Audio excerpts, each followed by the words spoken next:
ಎರಡನೇ ತರಗತಿ ಸವಿ ಕನ್ನಡ ಪಾಠ 4 ಕೆಂಪೇಗೌಡರ ಕನಸು ಗದ್ಯವನ್ನ ನೋಡೋಣ. ಪಾಠ ಪೂರ್ವ ಚಟುವಟಿಕೆ. ಕೆಳಗಿನ ಚಿತ್ರಗಳನ್ನ ಗಮನಿಸಿ ಅವುಗಳ ಬಗ್ಗೆ ಶಿಕ್ಷಕರಿಂದ ಕೇಳಿ ತಿಳಿದುಕೋ. ಇದು ನಾಡಪ್ರಭು ಕೆಂಪೇಗೌಡರ ಪ್ರತಿಮೆ. ನೋಡಿರಲ್ಲ, ಇದನ್ನ ಬೆಂಗಳೂರಿಗೆ ಹೋಗಿದ್ರು ನೋಡಿರ್ತೀರಿ. ವಿಧಾನಸೌಧ, ಕಾವಲು ಗೋಪುರ, ಈ ತರದ 4 ಕಾವಲ ಗೋಪುರಗಳದವು ಬೆಂಗಳೂರಿನಲ್ಲಿ. ಈ ಪಾಠ ವಿವರಣೆ ಮಾಡುವಾಗ ನೋಡೋಣ ಅಂತ ಈ ಪಾಠವನ್ನು ನೋಡೋಣ. ಪಾಠವನ್ನು ನೋಡುವ ಪೂರ್ವದಲ್ಲಿ ಈ ಚಾನಲ್ ಅನ್ನ ನೀವು ಇನ್ನೂ ಸಬ್ಸ್ಕ್ರೈಬ್ ಮಾಡ್ಕೊಂಡಿಲ್ಲ ಅಂದ್ರೆ ಸಬ್ಸ್ಕ್ರೈಬ್ ಮಾಡ್ಕೊಳ್ಳಿ. ಇದೇ ರೀತಿ ನಾವು ಅಪ್ಲೋಡ್ ಮಾಡುವ ಎಲ್ಲ ವಿಡಿಯೋಗಳ ನೋಟಿಫಿಕೇಶನ್ ಪಡೆಯಲು ಬೆಲ್ ಐಕನ್ ಅನ್ನು ಒತ್ತಿ.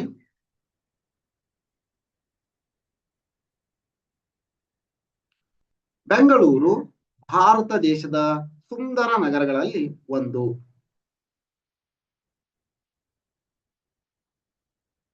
ಅದು ಈಗ ಕರ್ನಾಟಕ ರಾಜ್ಯದ ರಾಜಧಾನಿಯಾಗಿದೆ.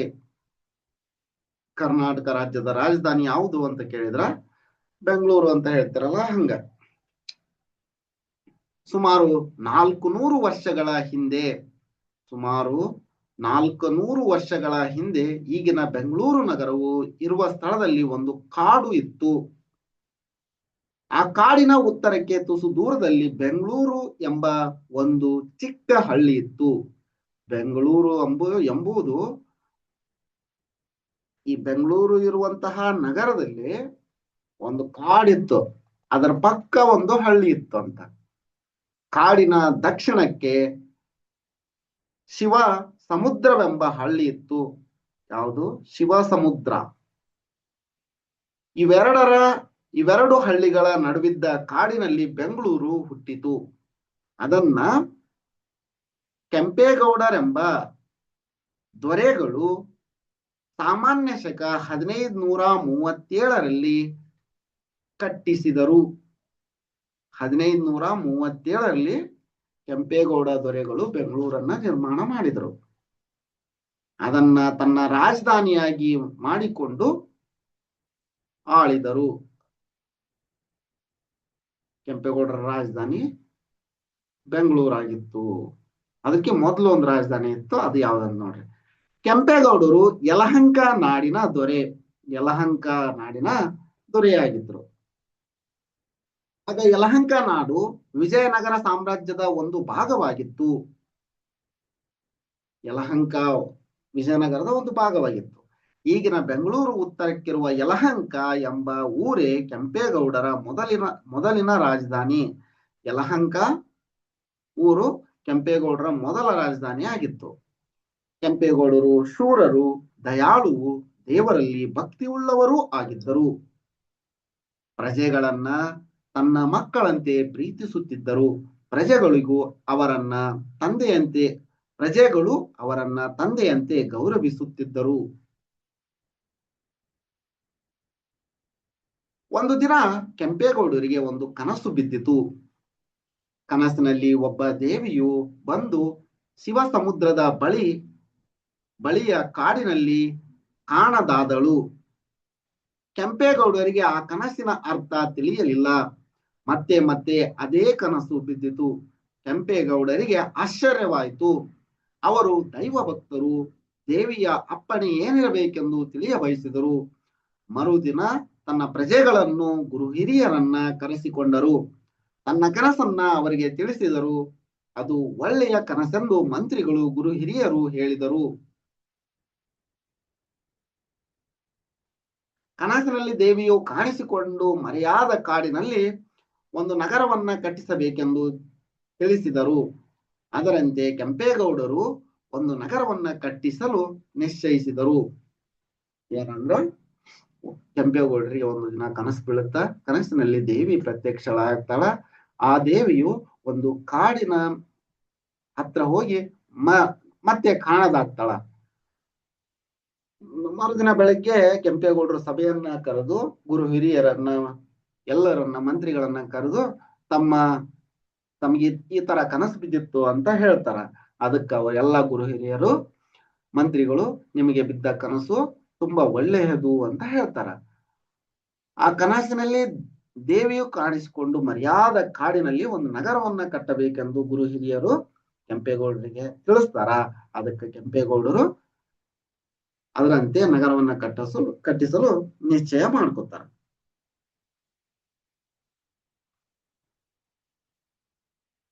ಶಿವ ಸಮುದ್ರದ ಬಳಿಯಲ್ಲಿ ಸ್ಥಳವನ್ನ ಗುರುತು ಮಾಡಿಕೊಂಡರು. ದೇಶದ ನಾನಾ ಭಾಗಗಳಿಂದ ಶಿಲ್ಪಿಗಳನ್ನ ಕರೆಸಿದರು. ಹೊಸ ನಗರವನ್ನ ಕಟ್ಟಿಸಿದರು. ನಗರ ನಿರ್ಮಾಣ ಆಯ್ತೀಗ. ಹೊಸ ನಗರವು ಶಿವ ಸಮುದ್ರದ ಬಳಿ ಇದ್ದುದರಿಂದ ಶಿವ ಸಮುದ್ರವೆಂದು ಅದಕ್ಕೆ ಹೆಸರು ಇಡಬೇಕಾಗಿತ್ತು. ಆದರೆ ಕೆಂಪೇಗೌಡರಿಗೆ ಆ ಹೆಸರು ಒಪ್ಪಿಗೆ ಆಗಲಿಲ್ಲ. ಕೆಂಪೇಗೌಡರ ತಾಯಿ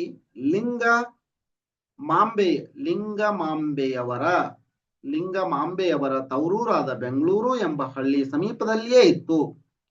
ಕೆಂಪೇಗೌಡರ ಹೆಂಡತಿ ಚನ್ನಾಂಬೆ ಮತ್ತು ಸೊಸೆ ಲಕ್ಷ್ಮಾಂಬೆಯವರ ತವರೂರು ಬೆಂಗಳೂರು ಹಳ್ಳಿಯೇ.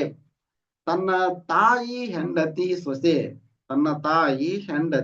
ಹಾಗೂ ಸೊಸೆ ಇವರನ್ನ ಕೆಂಪೇಗೌಡರು ಬಹಳವಾಗಿ ಪ್ರೀತಿಸುತ್ತಿದ್ದರು.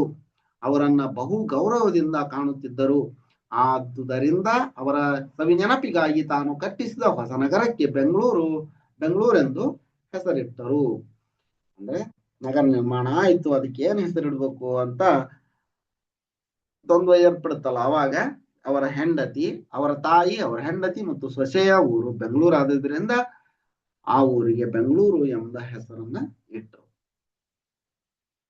ಬೆಂಗಳೂರು ನಗರವನ್ನ ಕಟ್ಟಿಸಿದ ಸುದ್ದಿಯು ಸುತ್ತಲೂ ಹರಡಿತು. ದೇಶದ ನಾನಾ ಭಾಗಗಳಿಂದ ಕಸುಬುದಾರರು ಬಂದರು. ಕಸುಬುಗಳನ್ನ ಚೆನ್ನಾಗಿ ಬೆಳೆಯಲೆಂದು ಬೇರೆ ಬೇರೆ ಕಸುಬುದಾರರಿಗೆ ಕೆಂಪೇಗೌಡರು ಬೇರೆ ಬೇರೆ ಕೇರಿಗಳನ್ನ ಕಟ್ಟಿಸಿಕೊಟ್ಟರು.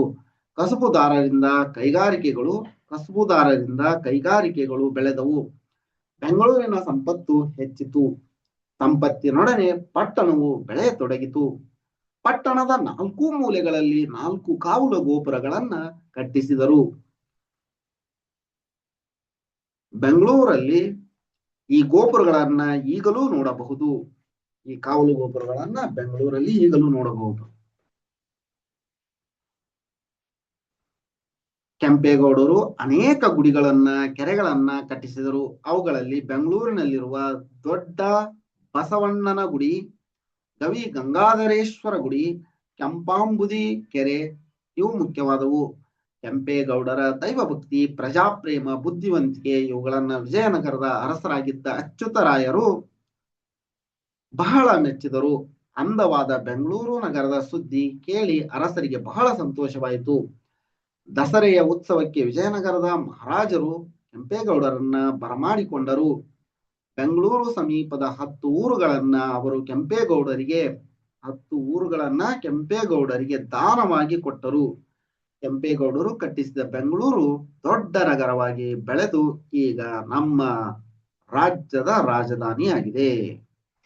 ನೋಡ್ರಿ, ಅಂದ್ರ ಇವರು ಕಟ್ಟಿಸಿದ ಬೆಂಗಳೂರು ನಗರದ ಸುದ್ದಿ ಆಗಿನ ಮೈಸೂರು ರಾಜ್ಯದ ಅರಸರಾಗಿದ್ದ ಅಚ್ಯುತರಾಯರು ಅವರಿಗೆ ತಲುಪುತ್ತ ಅವರು ಕೆಂಪೇಗೌಡರನ್ನ ದಸರಾ ಉತ್ಸವಕ್ಕೆ ಆಹ್ವಾನ ಮಾಡಿಕೊಂಡು ಮೆಚ್ಚುಗೆಯನ್ನು ವ್ಯಕ್ತಪಡಿಸ್ತಾರ. ಅವ್ರಿಗೆ ಮೆಚ್ಚುಗೆಯನ್ನು ವ್ಯಕ್ತಪಡಿಸಿ 10 ನಗರಗಳನ್ನ ಕೊಡ್ತಾರ. ಹಿಂಗೆ ಬೆಂಗಳೂರು ದೊಡ್ಡ ನಗರವಾಗಿ ಬೆಳೆಯುತ್ತ ಒಳ್ಳೆಯ ಕೆಲಸ ಸದಾ ಜನೋಪಯೋಗಿ. ಈಗ ಕೇಳಿದ ಪದಗಳು ಯಾವಾಗ ನೋಡ್ರಿ. ಬೆಂಗಳೂರು ಕರ್ನಾಟಕ ರಾಜಧಾನಿ, ಕಾಡು, ಉತ್ತರ, ಹಳ್ಳಿ, ಶಿವ ಸಮುದ್ರ, ಯಲಹಂಕ, ವಿಜಯನಗರ, ಸಾಮ್ರಾಜ್ಯ, ದಯಾಳು, ಭಕ್ತಿ, ಪ್ರಜೆ, ಪ್ರೀತಿ, ಗೌರವ, ಕನಸು, ಮಂತ್ರಿ, ನಗರ, ಶಿಲ್ಪಿ, ಕಸಬು, ಸಂಪತ್ತು, ಕಾವಲು, ಗೋಪುರ, ಪ್ರಜಾಪ್ರೇಮ, ದಸರೆ, ಬುದ್ಧಿವಂತಿಕೆ, ಸಂತೋಷ ಇವು ಕೇಳಿದ ಪದಗಳು. ಪದಗಳ ಅರ್ಥ: ಕಸಬು ಅಂದ್ರ ಉದ್ಯೋಗ, ಗುಡಿ ಅಂದ್ರ ದೇಗುಲ, ಮಂದಿರ, ಇನ್ನೊಂದೇನ ಹೇಳ್ತೀವಿ ಮಂದಿರ, ದೇವಸ್ಥಾನ ಈ ತರ ಹೇಳ್ತೀವಿ. ತವರೂರು ಹುಟ್ಟಿದ ಹುಟ್ಟಿದ ಊರು, ತಾಯಿನಾಡು. ರಾಜಧಾನಿ ಅಂದ್ರ ಒಂದು ರಾಜ್ಯ ಅಥವಾ ದೇಶದ ಮುಖ್ಯ ಆಡಳಿತ ಕೇಂದ್ರ. ಕಾವಲು ಗೋಪುರ, ಶತ್ರುಗಳನ್ನ ಬರದಂತೆ ಊರನ್ನ ಕಾಯಲು ಎತ್ತರ ಜಾಗದಲ್ಲಿ ಕಟ್ಟಿಸುವ ಗೋಪುರ, ಅದಕ್ಕೆ ಕಾವಲು ಗೋಪುರ ಅಂತ ಹೇಳ್ತಾರೆ. ಬೆಂಗಳೂರನ್ನ ಕಾಯಲು 4 ಕಾವಲು ಗೋಪುರಗಳನ್ನ ಈ ತರ ಕಟ್ಟಿಸಿದ್ರು ಅಂತ ಹೇಳ್ತಾರೆ. ಈಗ ಅಭ್ಯಾಸವನ್ನು ನೋಡೋಣ. ಕೆಳಗಿನ ಪ್ರಶ್ನೆಗಳಿಗೆ ಉತ್ತರ ಹೇಳಿ. ನಮ್ಮ ರಾಜ್ಯದ ರಾಜಧಾನಿ ಬೆಂಗಳೂರು.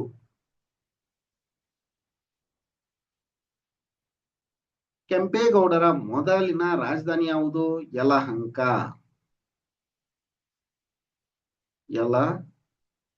ಯಲಹಂಕ.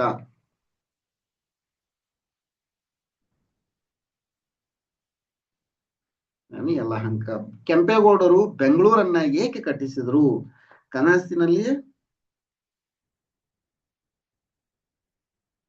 ಕನಸಿನಲ್ಲಿ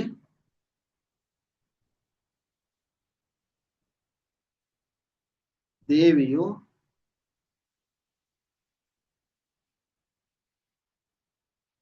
ಕಾಣಿಸಿಕೊಂಡು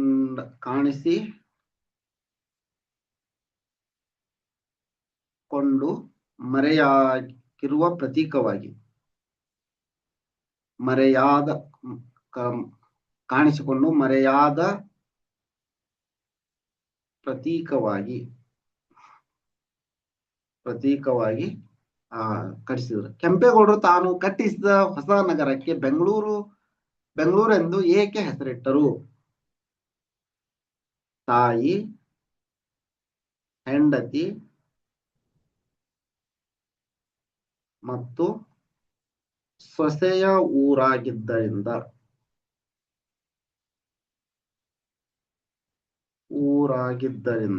ಅದಕ್ಕೆ ಆ ಹೆಸರಿಟ್ಟರು.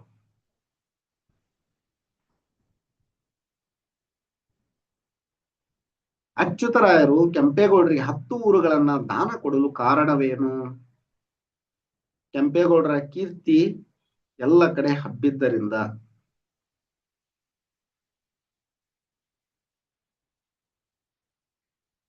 ಕೆಂಪೇಗೌಡರ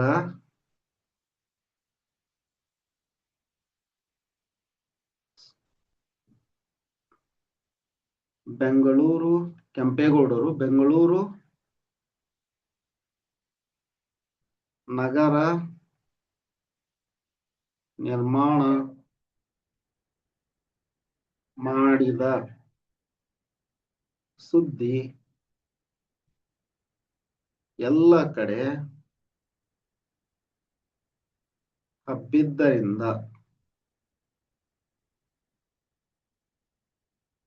ಕೆಂಪೇಗೌಡರು ಗೋಪುರವನ್ನ ಏಕೆ ಕಟ್ಟಿಸಿದರು?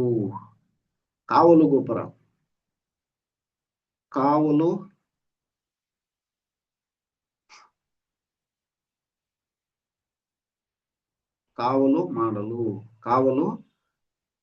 ಮಾಡುವ ಸ್ಥಳವಾಗಿ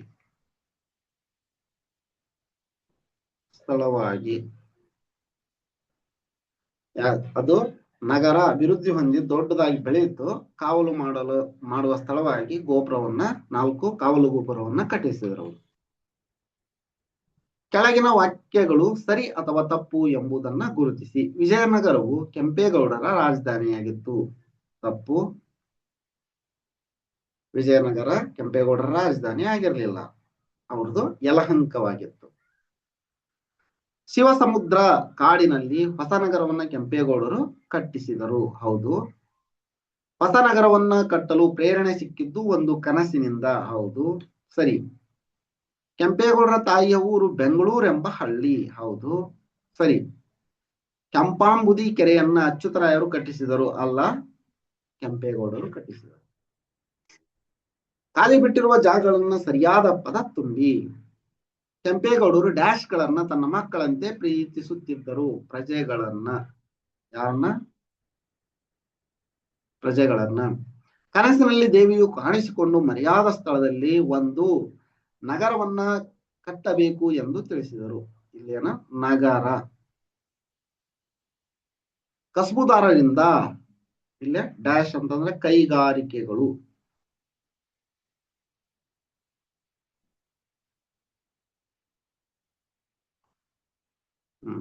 ಕೆಳಗೆ ಕೊಟ್ಟಿರುವ ಒತ್ತಕ್ಷರ ಪದಗಳನ್ನು ಓದಿ ನಕಲು ಮಾಡಿ. ನಕಲು ಮಾಡಿ ಅಂದ್ರ ಬರೀರಿ ಅಂತ. ಉತ್ತರ ಉತ್ತರ ಅಂತ ಇಲ್ಲಿ ಬರಿಬೇಕೀಗ ನೀವು. ಉತ್ತರ ಈ ತರ. ನೆಕ್ಸ್ಟ್ ಒಳ್ಳೆಯ, ಹಿಂಗ ಎಲ್ಲವನ್ನ ಬರೀರಿ. ಮಾದರಿಯಂತೆ ಕೆಳಗಿನ ಪದಗಳನ್ನ ಬರೆಯಿರಿ. ನಗರ ನಗರಗಳು, ಕಾಡು ಇಲ್ಲಿ ಏನಾಗತ್ತಿದ ಕಾಡುಗಳು, ಹಳ್ಳಿ ಹಳ್ಳಿಗಳು, ಮರ ಮರಗಳು, ಶಿಲ್ಪಿ ಶಿಲ್ಪಿಗಳು ಶಿಲ್ಪಿಗಳು,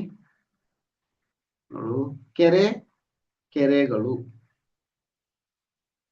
ಸರಿನಾ?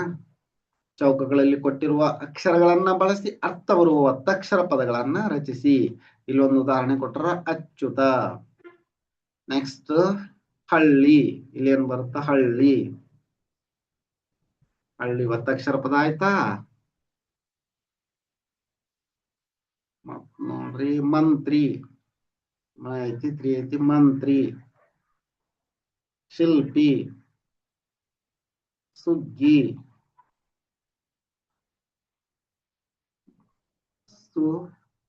ಸುಗ್ಗಿಲ ಗೀಲ, ಹಗ್ಗ ಹಗ್ಗ ಆಗತ್ತ. ಸುಗ್ಗಿ ಅಲ್ಲ ಹಗ್ಗ ಹಗ್ಗ. ನೆಕ್ಸ್ಟ್ ಉತ್ಸವ ಉತ್ಸವ. ಅಲ್ಲಿರುವ ಪದಗಳನ್ನು ಬಳಸಿ ನಾವು ಬರಿಬೇಕು ಇವನ್ನೆಲ್ಲ. ಸುದ್ದಿ ಸುದ್ದಿ. ನೆಕ್ಸ್ಟ್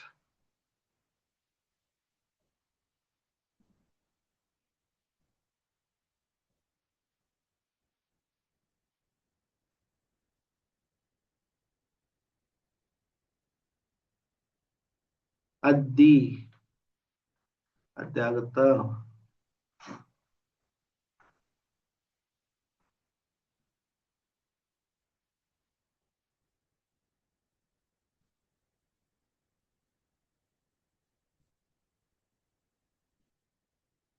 ಮತ್ಯಾವುದು? ಇನ್ನೆರಡು ಪದಗಳನ್ನ ನೀವು ಕಮೆಂಟ್ ಬಾಕ್ಸ್ ನಲ್ಲಿ ಕಮೆಂಟ್ ಮಾಡಿ ನೋಡೋಣ. ಕೊಟ್ಟಿರುವ ವಾಕ್ಯಗಳನ್ನ ದುಂಡಾಗಿ ನಕಲು ಮಾಡಿ. ಇಲ್ಲೇ ನೀವು ಇದನ್ನು ಬರಿಬೇಕು. ಕಾಡಿನ ಉತ್ತರಕ್ಕೆ ತಾಸು ದೂರದಲ್ಲಿ ಚಿಕ್ಕ ಹಳ್ಳಿ ಇತ್ತು. ಹಳ್ಳಿಗಳ ನಡುವಿದ ಕಾಡಿನಲ್ಲಿ ಬೆಂಗಳೂರು ಹುಟ್ಟಿತು. ಓಕೆ. ಪ್ರಜೆಗಳನ್ನ ತನ್ನ ಮಕ್ಕಳಂತೆ ಪ್ರೀತಿಸುತ್ತಿದ್ದರು. ಮತ್ತೆ ಮತ್ತೆ ಅದೇ ಕನಸು ಬಿದ್ದಿತು. ಕೆಂಪೇಗೌಡರು ಹೊಸ ನಗರವನ್ನ ಕಟ್ಟಿಸಿದರು. ದೈವ ಭಕ್ತಿ, ಪ್ರಜಾಪ್ರೇಮ, ಬುದ್ಧಿವಂತಿಕೆ ಇವನ್ನ ಅಚ್ಯುತರಾಯರು ಮೆಚ್ಚಿ ಅವರಿಗೆ 10 ಹಳ್ಳಿಗಳನ್ನು ದಾನ ಮಾಡಿ ಕೊಟ್ಟರು. ಇದಷ್ಟು ಈ ವಿಡಿಯೋದಲ್ಲಿ. ಈ ವಿಡಿಯೋ ನಿಮ್ಗೆ ಇಷ್ಟ ಆಗಿತ್ತಂದ್ರ ಒಂದು ಲೈಕ್ ಮಾಡಿ, ಚಾನಲ್ ಅನ್ನ ಸಬ್ಸ್ಕ್ರೈಬ್ ಮಾಡ್ಕೊಂಡಿಲ್ಲ ಅಂದ್ರೆ ಸಬ್ಸ್ಕ್ರೈಬ್ ಮಾಡ್ಕೊಳ್ಳಿ. ಇದೇ ರೀತಿ ನಾವು ಅಪ್ಲೋಡ್ ಮಾಡೋ ಎಲ್ಲ ವಿಡಿಯೋಗಳ ನೋಟಿಫಿಕೇಶನ್ ಪಡೆಯಲು ಬೆಲ್ ಐಕಾನ್ ಅನ್ನು ಒತ್ತಿ. ಮುಂದಿನ ವಿಡಿಯೋದಲ್ಲಿ ಪಾಠ 5 ಹಳ್ಳಿಯ ದಾರಿಯ ಬದಿಯಲ್ಲಿ ಪದ್ಯವನ್ನ ನೋಡೋಣ.